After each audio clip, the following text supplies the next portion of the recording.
Student chapter number 7 electrochemistry में आज का हमारा टॉपिक है इलेक्ट्रोप्लेटिंग ऑफ क्रोमियम।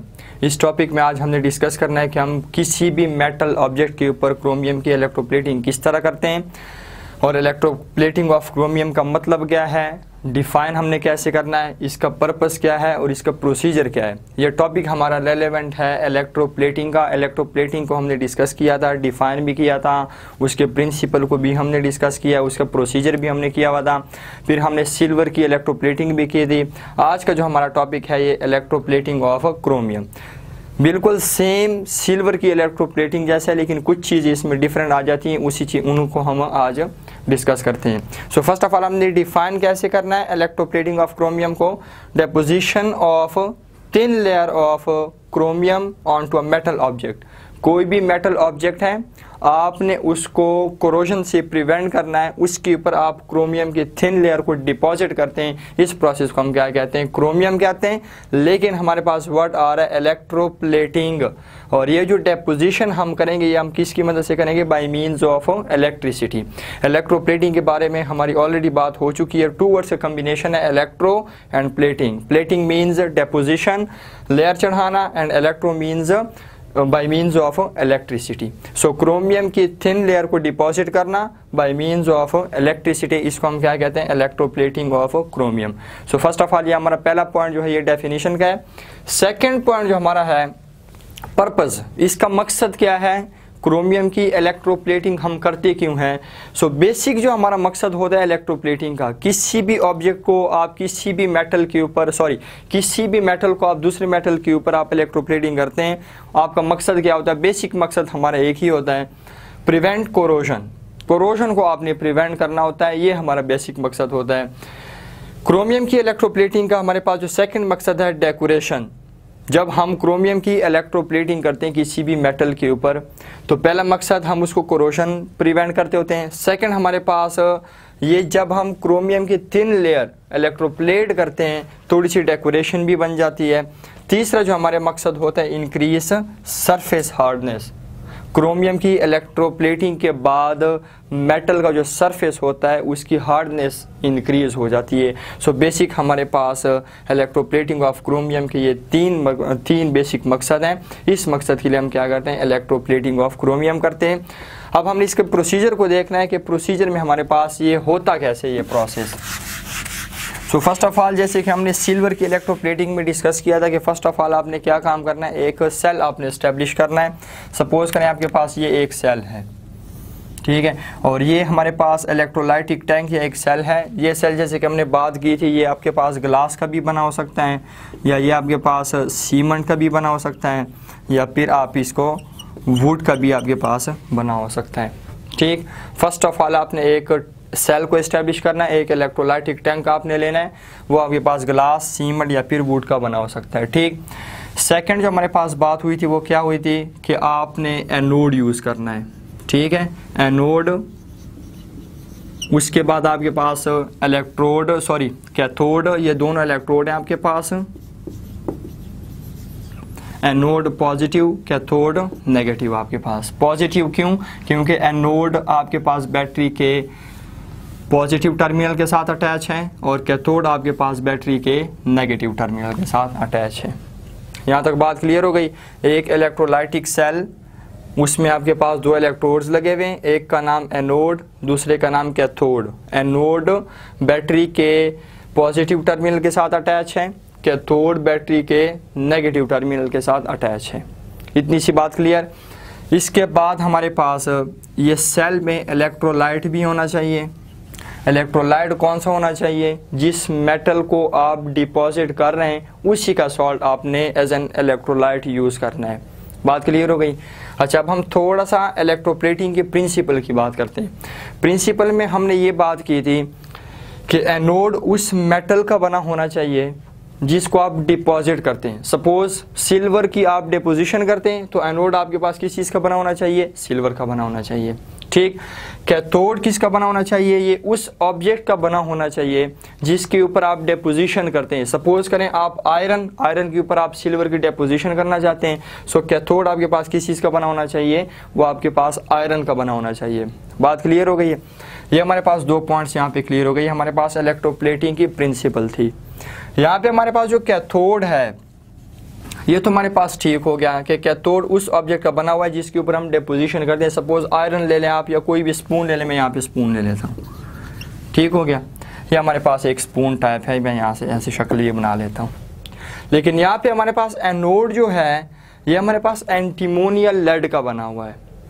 ये भी मैं आपको बता दूंगा कि एंटीमोनियल लेड क्या होता है, और इस इलेक्ट्रोप्लेटिंग ऑफ क्रोमियम में हम एंटीमोनियल लेड को एज एन एनोड क्यों यूज़ करते हैं। जैसे कि प्रिंसिपल में हमारे पास बात हुई है कि एनोड तो बेसिकली क्रोमियम का बना होना चाहिए क्योंकि हम क्रोमियम को डिपॉजिट कर रहे हैं। तो इसके रीज़न भी मैं आपको बता देता हूँ। फर्स्ट ऑफ ऑल हमारे पास एनोड किस चीज़ का बना होता है, एंटीमोनियल लेड का।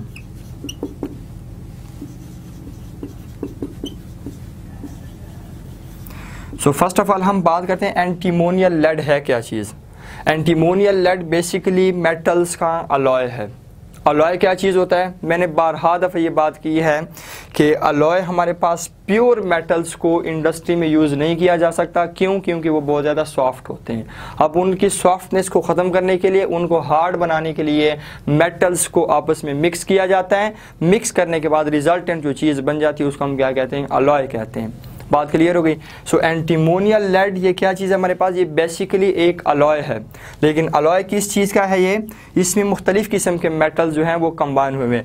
बेसिक जो हमारे पास मेटल्स हैं इसमें लेड है, और इसमें आपके पास एंटीमनी भी है, एंटीमनी के साथ टिन भी है, टिन के अलावा इसमें जिंक भी है, जिंक के अलावा इसमें निकल भी है, और एक दो इसमें और भी मेटल्स हैं। सो इन सब मेटल्स को कंबाइन करके कौन सा अलॉय बनाया गया है, एंटीमोनियल लेड का अलॉय बनाया गया है। और इस एंटीमोनियल लेड को हम किसके तौर पे यूज़ करते हैं, इलेक्ट्रोप्लेटिंग ऑफ क्रोमियम में एज एन एनोड यूज़ करते होते हैं। ठीक, ये पॉइंट हमारा क्लियर हो गया। अब जैसे कि इलेक्ट्रोप्लेटिंग की प्रिंसिपल है कि चूँकि क्रोमियम को डिपॉजिट किया जा रहा है, एनोड क्रोमियम का बना होना चाहिए, लेकिन यहाँ पे हम एंटीमोनियल लेड को यूज़ करते हैं। वो हम क्यों यूज़ करते हैं उसके मकसद को हमने डिस्कस करना है। लेकिन फर्स्ट ऑफ ऑल हम क्या करते हैं, इलेक्ट्रोलाइट क्या चीज़ हम यूज़ करते हैं, हम उसके बारे में बात कर लेते हैं। ठीक है, जैसे कि मैंने कहा था कि जिस मेटल को आप डिपॉजिट करेंगे, इलेक्ट्रोलाइट भी आपने उसी मेटल के सॉल्ट को यूज़ करना है। Point clear. हम क्रोमियम को डिपॉजिट कर रहे हैं तो क्रोमियम का सॉल्ट ही हमने यूज़ करना है, और वो क्या चीज़ हमारे पास होगा, Cr2SO4 और हमारे पास होल 3 मीन्स के क्रोमियम सल्फेट आपने एज एन इलेक्ट्रोलाइट यूज़ करना है। और इस इलेक्ट्रोलाइट में little bit of sulphuric acid भी यूज़ किया जाता है। ये पॉइंट क्लियर हो गया हमारे पास। ठीक, देखें अब अगर हम यहाँ पे क्रोमियम को एज एन एनोड यूज़ करेंगे, क्रोमियम को अगर हम एज एन एनोड यूज़ करेंगे तो होगा क्या कि हमारे पास जो कैटाइंस होंगे उनकी तादाद ज़्यादा हो जाएगी, और एनाइंस की जो तादाद है वो क्या हो जाएगी, वो कम हो जाएगी। वो कैसे, वो इस तरह कि चूँकि हमारे पास ये इलेक्ट्रोलाइट है, यहाँ पे हमारे पास H2O भी मौजूद है। अब आप देखें क्रोमियम सल्फेट जब आयोनाइज होगा आपके पास क्या चीज़ प्रोड्यूस होना है, क्रोमियम आयंस भी आपके पास प्रोड्यूस होंगे, आपके पास सल्फेट आयंस भी प्रोड्यूस होंगे। ठीक, इसी तरह जब वाटर आपके पास आयोनाइज होगा, प्रोटॉन भी साथ हाइड्रोक्सिल आयंस भी। बात क्लियर होगी। अगर आप एनोड आपने क्रोमियम का यूज़ करना है, एनोड आपके पास अगर क्रोमियम का बना हुआ है तो क्रोमियम यहाँ से क्या होता जाएगा, डिसॉल्व होता जाएगा, मीन्स के डिस्चार्ज होता जाएगा। इलेक्ट्रॉन्स जाएंगे किसके पास, कैथोड के पास, क्रोमियम आयंस आएंगे कहाँ पे, हमारे पास इलेक्ट्रोलाइट में। सो यहाँ पे फिर हमारे पास क्रोमियम आयंस आ गए, +3 हमारे पास। सो आप देख सकते हैं कि हमारे पास कैटाइंस कितने हो गए, 3 कैटाइंस आ गए, क्रोमियम यहाँ के भी, इलेक्ट्रोलाइट के भी। ये क्रोमियम हमारे पास एनोड के पास से आएगा, ये हमारे पास प्रोटॉन वाटर से भी। यहाँ पे एनाइंस कितने, एनाइंस हमारे पास 2 हैं। बात क्लियर हो गई। सो हमारे पास एनाइंस और कैटाइंस आपस में इक्वल नहीं होंगे। जब आपस में इक्वल नहीं होंगे, ये जो हमारे पास क्रोमियम है इसकी ऑक्सीडेशन नहीं होगी। जब इसकी ऑक्सीडेशन नहीं होगी, ये हमारे पास कैथोड के पास जाके वहाँ पे ऑक्सीडाइज नहीं होगा। ऑक्सीडाइज नहीं होगा तो उसकी वहाँ पे जाके डेपोजिशन नहीं होगी, मीन्स के वहाँ पे जाके इसकी इलेक्ट्रोप्लेटिंग नहीं होगी। बात क्लियर है। बेसिक मकसद क्या है कि हमारे पास देखें कैटाइन और एनाइन की हमारे पास जो नंबर्स हैं वो सेम होने चाहिए, लेकिन यहाँ पे हमारे पास कैटाइन्स ज़्यादा बनेंगे फिर, और एनाइंस क्या बनेंगे, एनाइंस कम बनेंगे। Again I am telling you, chromium ions कहाँ से आए हैं, इलेक्ट्रोलाइट से। सल्फेट आइंस कहाँ से आए, इलेक्ट्रोलाइट से। हाइड्रोजन आयन कहाँ से आया है, इलेक्ट्रोलाइट के अंदर से। हाइड्रोक्सिल आयन कहाँ से आया, इलेक्ट्रोलाइट के अंदर से। ये क्रोमियम आयंस कहाँ से आए, अगर आप एनोड को क्रोमियम का बना हुआ यूज़ करेंगे तो क्रोमियम भी यहाँ से डिज़ोल्व होते जाएंगे और क्रोमियम आयंस बनते जाएंगे। सो हमारे पास कैटाइंस कितने हो जाएंगे, 3, और एनाइंस कितने हो जाएंगे, आपके पास 2 हो जाएंगे। सो आपके पास क्रोमियम जब कैटाइंस ज़्यादा हो जाएंगे, इसकी सही तरह ऑक्सीडेशन नहीं होगी। ऑक्सीडेशन मीन्स इलेक्ट्रॉन्स ये गेन नहीं करेंगे, कैथोड के पास जाएंगे नहीं। जब वहाँ पे ये जाएंगे नहीं, ऑक्सीडेशन नहीं होगी, वहाँ पे डेपोजिशन भी इसकी नहीं होगी, क्योंकि क्रोमियम आयन ने जाने किसके पास, कैथोड के पास। कैथोड के पास जाके इसने इलेक्ट्रॉन्स एक्सेप्ट करने होते हैं। सो ये बेसिक रीज़न है कि हम एंटीमोनियल लेड को एज एन एनोड यूज़ करते हैं इस मकसद की वजह से। दूसरी बात ये कि एंटीमोनियल लेड जो है ये बिल्कुल अनरिएक्टिव है, ये रिएक्शन नहीं करता होता और हमारे पास ये प्रोसेस सक्सेसफुली हो जाता है। ठीक, ये हमारे पास एक बेसिक रीज़न है कि हम एंटीमोनियल लेड क्या चीज़ है और इसको हम क्यों यूज़ करते हैं क्रोमियम की इलेक्ट्रोप्लेटिंग में। यह हमारे पास एक सिंपल अरेंजमेंट है। अब हमने इसके बाद करनी है कि प्रोसीजर कैसे होता है।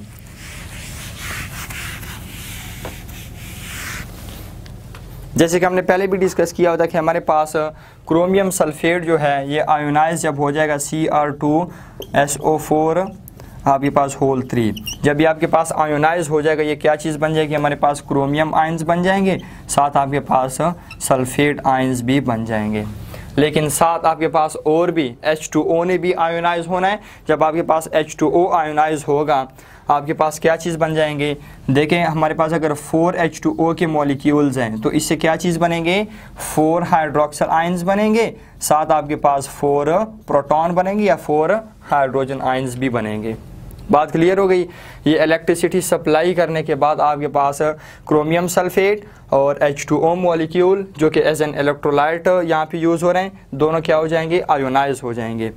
अब हमने आगे देखना है कि एनोड पे कौन सा रिएक्शन होगा, कैथोड पे कौन सा रिएक्शन होगा और आगे जाके काम क्या हो रहा है।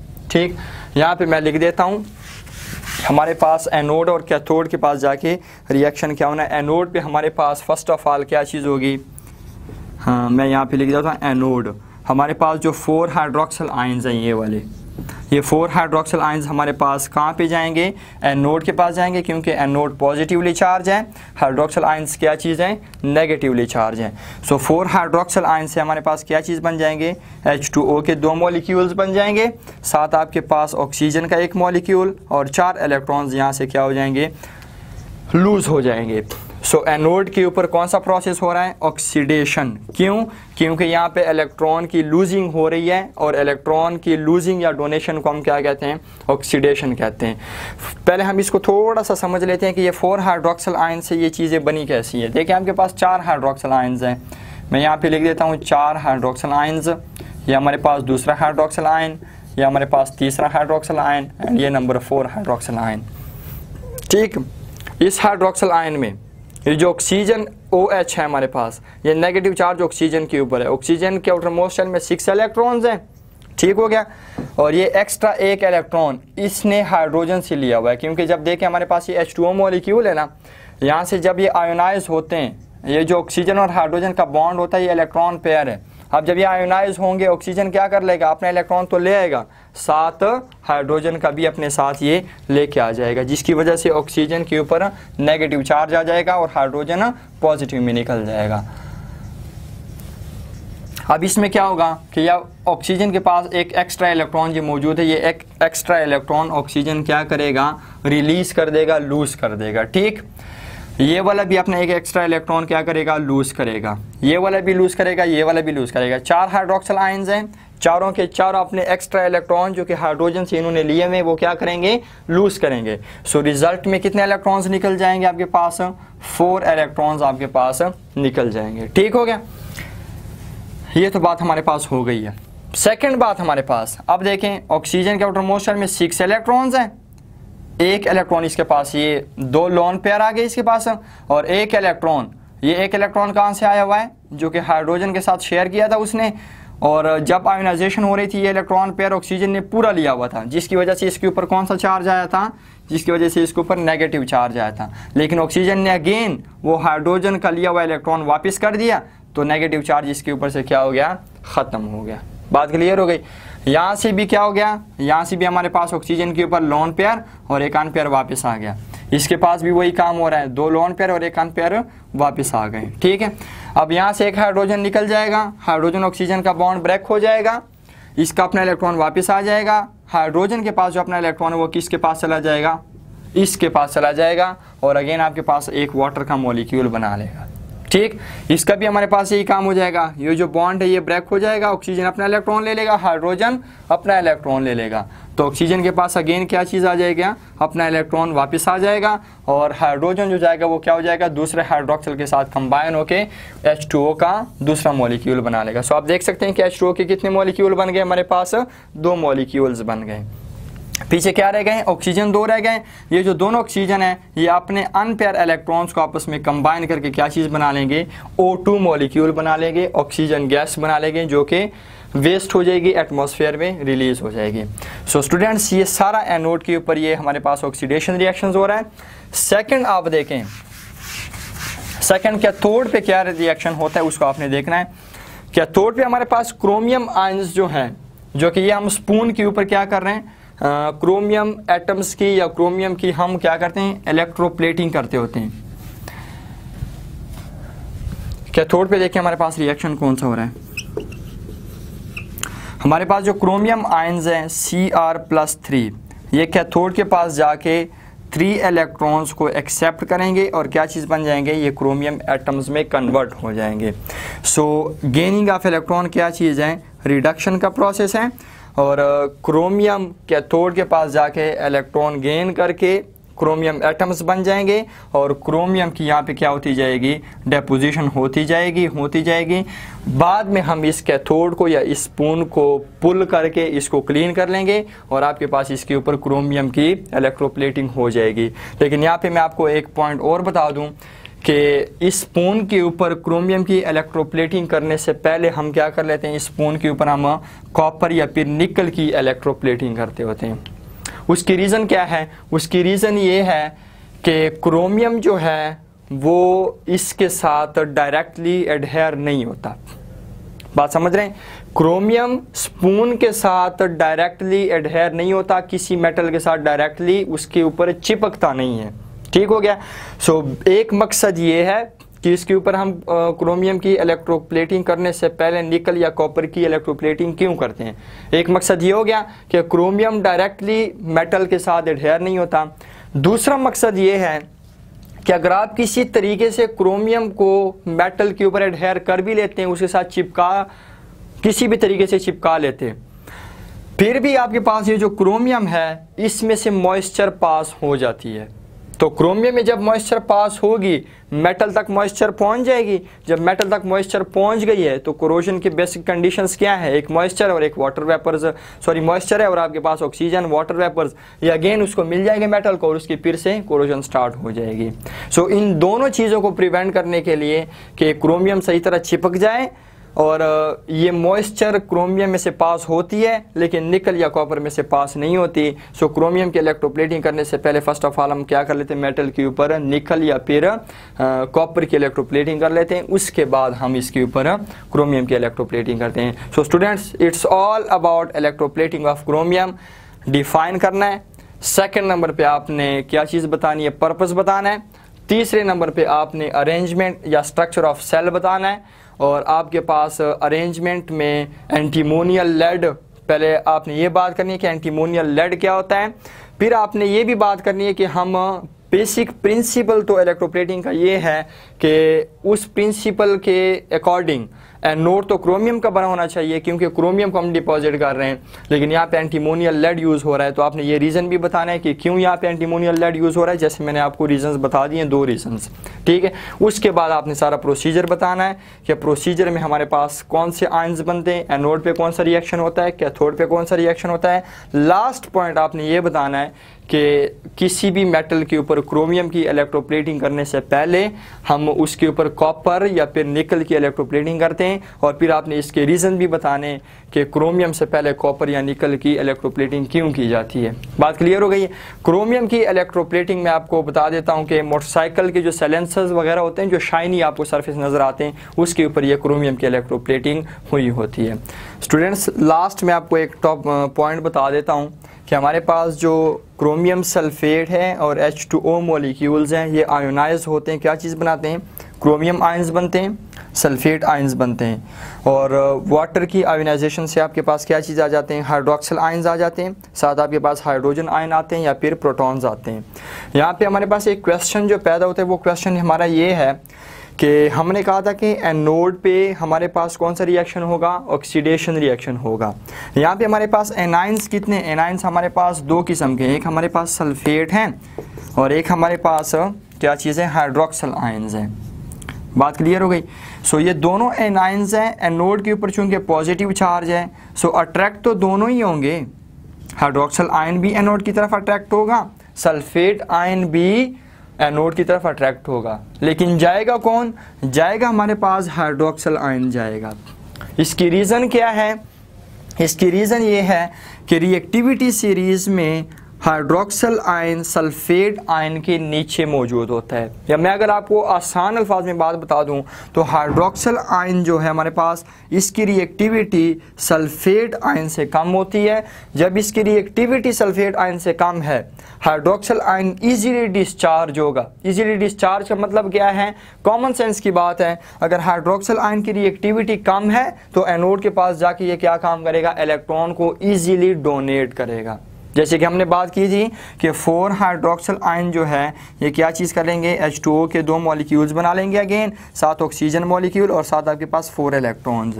ठीक, तो हाइड्रोक्सिल आयन एनोड के पास जाके इजीली डिस्चार्ज हो जाएगा, इलेक्ट्रॉन इजीली लूज करेंगे। इसके बरअक्स हमारे पास सल्फेट आयन जो है ये बहुत ज़्यादा रिएक्टिव होते हैं, ये एनोड के पास जाके अपने इलेक्ट्रॉन को इजीली लूज़ नहीं करेंगे, मतलब कि सल्फेट आयंस एनोड के पास जाके इजीली डिस्चार्ज नहीं होगा। जब सल्फेट आयन डिस्चार्ज नहीं होगा, इलेक्ट्रॉन हमें मिलेंगे नहीं। जब इलेक्ट्रॉन नहीं मिलेंगे तो क्रोमियम आयंस की ऑक्सीडेशन भी नहीं होगी। क्रोमियम आयन की ऑक्सीडेशन मींस इसमें इलेक्ट्रॉन ऐड नहीं होंगे, क्रोमियम आयन से क्रोमियम एटम नहीं बनेंगे। क्रोमियम एटम नहीं बनेंगे तो हमारे पास यहाँ पे किसी भी मेटल जिसके ऊपर हमने इलेक्ट्रोप्लेटिंग करनी है, उसके ऊपर हमारे पास क्रोमियम की डेपोजिशन भी नहीं होगी। हमारा सारा जो प्रोसेस है वो इधर का उधर रह जाएगा, इलेक्ट्रोप्लेटिंग का प्रोसेस नहीं होगा। सो देखिए स्टूडेंट्स, 4 हाइड्रोक्सिल आयंस हमारे पास एनोड के पास जब जाएंगे, यहाँ पे ये डिस्चार्ज हो जाएंगे। 4 इलेक्ट्रॉन्स जो हमारे पास हैं वो हमारे पास जाएंगे कहाँ से, इस रास्ते के ज़रिए हमारे पास जाके कैथोड के पास आएंगे। कैथोड को ये नेगेटिवली चार्ज बना देंगे।